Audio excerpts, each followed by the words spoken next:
तो दोस्तों हमारे साथ हैं प्रदीप नायक जी, उनसे भी हम बातचीत करेंगे। सबसे पहले आपका बीजेपी कार्यकारिणी में क्या आप किस पदवी पर कार्य कराते मैं भारतीय जनता पार्टी सांस्कृतिक प्रकोष्ठ के प्रदेश का संयोजक हूँ और अभी वर्तमान में नरसिंहपुर विधानसभा में काम कर रहा हम ये जानना चाहेंगे कि हमेशा ये बोला जा रहा है, अभी इस बार फिर बोला जा रहा है इस विधानसभा में कि फिर से परिवर्तन की लहर है। तो क्या ग्राउंड रियलिटी इसकी क्या है? क्या इस बीजेपी इस बार फिर से जादुई आंकड़ा से अधिक सीटों का फिर से प्राप्त करने वाली है? हूँ। सबसे पहले इस विधानसभा के सभी समस्त निवासियों को दीपावली की हार्दिक शुभकामनाएं। जैसे दीपावली है, कमल के ऊपर आसन होकर महालक्ष्मी जी आती है, वैसे भी इस बार दीपावली कमल दीपावली होगी। और जहाँ तक भारतीय जनता पार्टी की सरकार ने जो कार्य किए हैं, प्रत्येक वर्ग के लिए, प्रत्येक समाज के लिए, प्रत्येक जाति के लिए जो कार्य किया है, उन कार्यों के बल पर फिर से हम कमल खिलाएंगे। और परिवर्तन संसार का नियम है। इस बार परिवर्तन पिछली बार से अच्छा परिणाम लेकर, ये परिवर्तन परिणाम का परिवर्तन है, लेकर हम फिर सरकार बनाएंगे। आपको क्या लगता है कि ग्राउंड रियलिटी विधानसभा नरसिंहपुर की क्या है और जनता के मन में क्या समझ में आ रहा है आपको जनसंपर्क के दौरान? जनता के मन में मोदी है, जी, एमपी के मन में मोदी है और जनता के मन में मोदी है। और मोदी के मन में भी एमपी है और नरसिंहपुर भी है। आपने मोदी जी का नाम लिया तो उससे मुझे सो कॉल्ड इंडिया संगठन जो है, जो कि इंडिया नहीं है डॉट डॉट करके है, वो इंडिया संगठन बोल रहा है जिसको, जिसमें 30 पार्टियों का समावेश हुआ। उसके कुछ जो सदस्य हैं उनके वक्तव्य ऐसे हैं कुछ सनातन धर्म को लेके कि कुष्ठ रोग है, कोरोना है, ऐसे उन्होंने उदयनिधि स्टालिन जिन्होंने ऐसे वक्तव्य दिए। ऐसी मानसिकता के लोगों के लिए आप क्या कहना चाहेंगे? ये जो इंडिया शब्द है, उस शब्द के अंदर इंडिया को लेकर कोई भावनाएं नहीं उनके ऊपर। कुल मिला के कि इंडी गठबंधन है। इस गठबंधन के अंदर जितने भी लोग हैं, ये सनातन विरोधी लोग हैं। ये सनातन का विरोध करना, हिंदू समाज को विरोध करना, हिंदू समाज के साधु संतों को ऊपर टिप्पणी करना, उनको गालियां देना। तो ये उदयनिधि मारन के जहाँ तक सवाल है, दक्षिण भारत में ईसाइयों का और मुसलमानों को वोट के लिए ये हमेशा हिंदुओं के लिए गाली देने का काम लोग करते हैं। और हिंदू समाज इतना कमजोर समाज नहीं है कि इनकी गालियों से हम डर जाए, इनकी गालियों से सनातन को कोई फर्क पड़े। लेकिन इनकी गालियों से यह है कि हिंदू समाज के नौजवान, जो आज की वर्तमान पीढ़ी है, वो सनातन को जानने की कोशिश कर रहा है, सनातन के लड़ने के लिए तैयार आतुर खड़े हैं। जैसे ही उन्होंने ये अपने वक्तव्य प्रेषित किए मीडिया में, उसके बाद से ही गठबंधन टूटने लगा और अगर वो 30 पार्टी लेके रखे हैं, तो प्रधानमंत्री कैंडिडेट के लिए तो वैसे भी उसमें लड़ाइयों की बहुत संभावना देखिए, है। ये व्यक्तिगत स्वार्थ का संगठन है ना। आप ये इसको गठबंधन नहीं कह सकते, इसको ये ठगबंधन है। जनता को ठगने के लिए और अपने व्यक्तिगत इच्छाओं को पूर्ति के लिए इन लोग गठबंधन कर रहे हैं।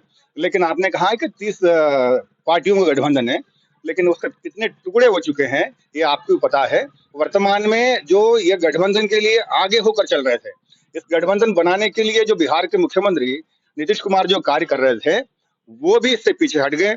अखिलेश यादव पीछे हट गए, ऐसे तमाम लोग पीछे हटते जा रहे हैं। जहां तक बिहार की बात कर रहे हैं, जनता को सोचना होगा। महिलाओं के प्रति अभद्र टिप्पणी करने वाले एक मुख्यमंत्री को इस पद पर रहने का अधिकार नहीं है। जनता को मांग करना चाहिए कि विधानसभा जो बिहार की जनता है उनको मांग करना चाहिए, ऐसे मुख्यमंत्री प्रदेश में नहीं होना चाहिए। ये बहुत गलत टिप्पणी की है उन्होंने। एक अंतिम प्रश्न, मध्य प्रदेश में और नरसिंहपुर में बहुत ये शब्दों में देखा गया है, लोगों की बातचीत में देखा गया है कि प्रहलाद जी को मुख्यमंत्री के चेहरे के तौर पर देखा जा रहा है। देखिए, ये भारतीय जनता पार्टी है, यहाँ पे कोई भी कार्यकर्ता,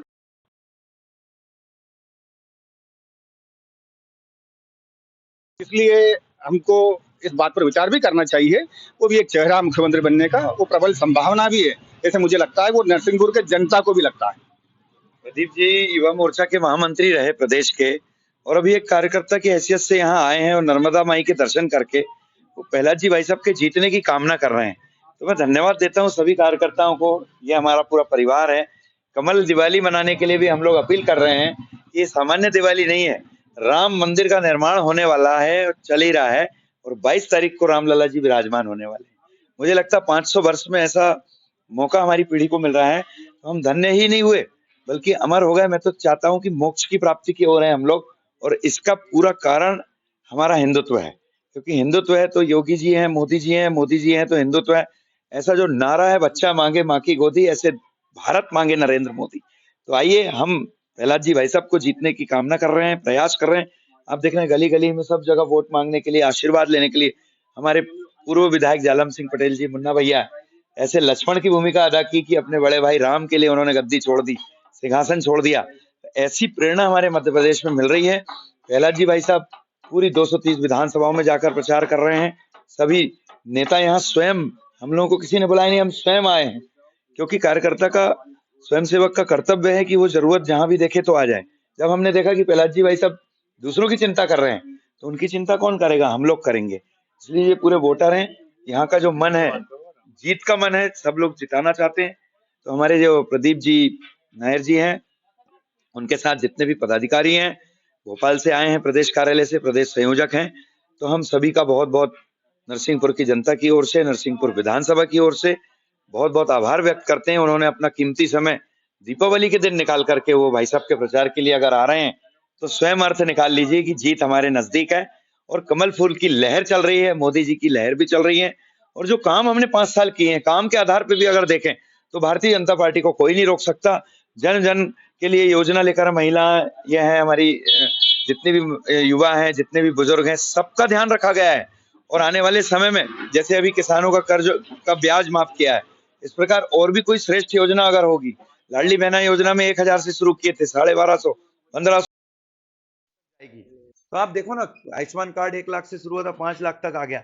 हमारी जितनी भी किसानों की उपकरण की योजना थी, सब्सिडी हार्टिकल्चर से लेकर अगर बात करें तो मतलब 32 विभागों को शिवराज सिंह चौहान जी ने हजारों लाखों करोड़ की सौगात दी है।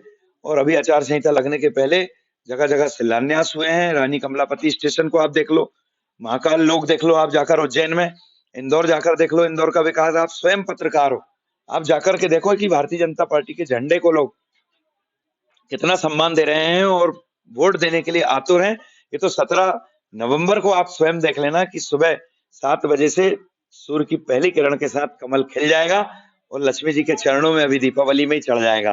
तो आइए हम सब मिलकर प्रहलाद जी भाई सबको जिताएं, कमल खिलाएं। बहुत बहुत धन्यवाद। हम जनता से भी बात करने की कोशिश करेंगे कि आपका क्या मत है, क्या लगता है कि इस बार फिर से किसकी सरकार आने वाली है? मोदी जी। कोई बात नहीं, आराम से आना है। किसकी सरकार आने वाली है? हमारी बीजेपी सरकार आने वाली है। मैं 50 वर्षों से बीजेपी का सक्रिय कार्यकर्ता हूँ। और कल एक कांग्रेसी कार्यकर्ता हमसे बोलता है तुमको पैसे मिले होंगे तो प्रचार कर। हमारा बेटा, 2 बेटे बैंक मैनेजर है। हम रोज चाय पिलाते हैं कार्यकर्ताओं को, अपनी सुबह से निकलते सबको अपनी तरफ से चाय पिलाते हैं। और हमारे पड़ोसे में रहता है वो कार्यकर्ता। हमें तुमको नहीं मालूम, हमारे 2 बेटे बैंक मैनेजर है, 2 झंडे लेके घूम रहे हैं, और 2 झंडे लेके घूम रहे हैं हम। और अब चाय पिला सब कार्यकर्ताओं को सुबह से, सबको पिलाते हैं, सब पे जाते हैं प्रचार में। मोदी चाय वाला का मैं भतीजा हूँ, मोदी चाय वाला का भतीजा लगता हूँ मैं। और उनका झंडा लेके मैं 50, मतलब बीजेपी में 50 सालों से हूँ। वाह। मोदी जी चाय वाले के साथ साथ मोदी जी के भतीजे से भी हमने बातचीत अभी करी। जनता के मन में मोदी जी हैं, ऐसा जनसंपर्क में भी हमें समझ में आ रहा है। बने रहिएगा। आपका बहुत बहुत धन्यवाद। जय श्री राम। भारत